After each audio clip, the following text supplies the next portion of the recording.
I ಮತ್ತು ಔ ಅಕ್ಷರಗಳನ್ನು ಸಂಧ್ಯಕ್ಷರಗಳು ಅಂಥೇಳಿ ಗುರುತಿಸ್ತೇವೆ. ಸಂಧ್ಯಕ್ಷರಗಳು ಐ ಮತ್ತು ಔ ಸ್ವರಗಳು ಸಂಧ್ಯಕ್ಷರಗಳು.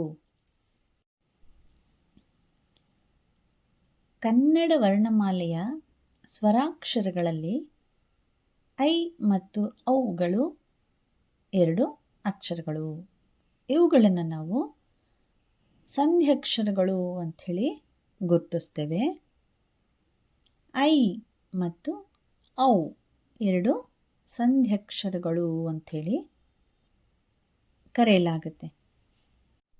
ಸ್ವರಗಳು ಮತ್ತು ವ್ಯಂಜನಗಳು ಸೇರಿ ಗುಣಿತಾಕ್ಷರಗಳಾದರೆ ಸಂಧ್ಯಕ್ಷರಗಳಲ್ಲಿ ಒಂದು ವಿಶೇಷ. ಇಲ್ಲಿ 2 ಸ್ವರಗಳು ಸೇರಿ ಸಂಧ್ಯಕ್ಷರಗಳಾಗತ್ತೆ. ಆ ಮತ್ತು ಎಗಳನ್ನು ಸೇರಿ ಐ ಹಾಗೂ ಆ ಮತ್ತು ಓ ಸೇರಿ ಔ. ಒಂದು ಸ್ವರವು ಮತ್ತೊಂದು ಸ್ವರ ಜೊತೆಗೆ ಸೇರಿ ಆಗುವ ಅಕ್ಷರಗಳೇ ಸಂಧ್ಯಕ್ಷರ.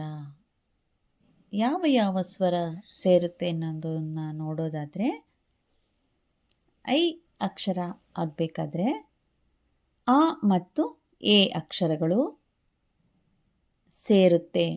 ಹಾಗೆಯೇ ಔ ಆಗಬೇಕಾದ್ರೆ ಆ ಮತ್ತು ಓ ಅಕ್ಷರಗಳು ಸೇರಿ ಸಂಧ್ಯಾಕ್ಷರವಾಗುತ್ತೆ. ಅಂದರೆ ಪರಸ್ಪರ 2 ಸ್ವರಗಳೇ ಸೇರಿ ಆಗುವ ಅಕ್ಷರ ಅದು ಸಂಧ್ಯಕ್ಷರ. ಐ ಮತ್ತು ಔ 2 ಅಕ್ಷರಗಳು ಸಂಧ್ಯಕ್ಷರಗಳು.